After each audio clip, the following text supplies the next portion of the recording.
Hi hello నమస్తే నమస్తే సాగర్ గారు. ఈ రోజు విజయ్ దేవరకొండ 13 అనే పోస్టర్ రిలీజ్ అయింది. దాని మీద మీ అభిప్రాయం ఏంటి? అసలు ఎలా ఉండబోతుంది? చెప్పుకోవాలంటే విజయ్ దేవరకొండ గారి 13వ సినిమా ఇది. యాక్చువల్ గా విజయ్ దేవరకొండ గారి 13th ఏదైతే మన పోస్టర్ లుక్ అయితే రిలీజ్ చేశారో అదైతే ఒక హాలీవుడ్ రేంజ్ లో ఉందని చెప్పుకోవాలి. ఎందుకంటే మనం విజయ్ దేవరకొండ గారిని ఇంతకుముందు చూసిన లుక్స్ లో అయితే నార్మల్ గా ఒక ఫ్యామిలీ మ్యాన్ లాగా కానీ లేకపోతే కొన్ని మాస్ యాక్షన్ సీన్స్ కానీ అలాంటివి చేశారు. కానీ ఈ సినిమాలో చూస్తే మొత్తం రస్టిక్ లుక్ కనబడుతుంది, ఒక ఓల్డ్ ఏజ్ క్యారెక్టర్ కనబడుతుంది, చాలా డిఫరెంట్ గా కనబడుతుంది. ఇప్పటి వరకు తన వయసు పరిమితికి మించిన క్యారెక్టర్లు విజయ్ దేవరకొండ చేసింది ఏం లేదు. కానీ ఈ సినిమాలో మాత్రం చాలా డిఫరెంట్ గా అయితే కనబడుతుంది, లుక్ హాలీవుడ్ రేంజ్ లో కనబడుతుంది.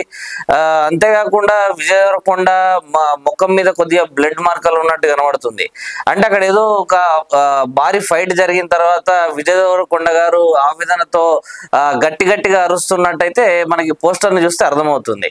అయితే విజయ్ దేవరకొండ గారు ఇంతకు ముందు లైగర్ మీద ఎన్నో హోప్స్ పెట్టుకున్నప్పటికీ ఆ సినిమా ఆశించిన విజయాన్ని సాధించలేదు. మనకు జెర్సీ లాంటి సినిమాను అందించిన డైరెక్టర్ శివ నిర్వాణ ఈ సినిమాకి దర్శకత్వం వహించడం అన్నది మరో మెట్టుగా చెప్పుకోవచ్చు. సో ఓవరాల్ గా అయితే వీడి 13 అయితే మరోసారి రికార్డ్స్ ను బద్దలు కొట్టే అవకాశం అయితే కనబడుతుంది.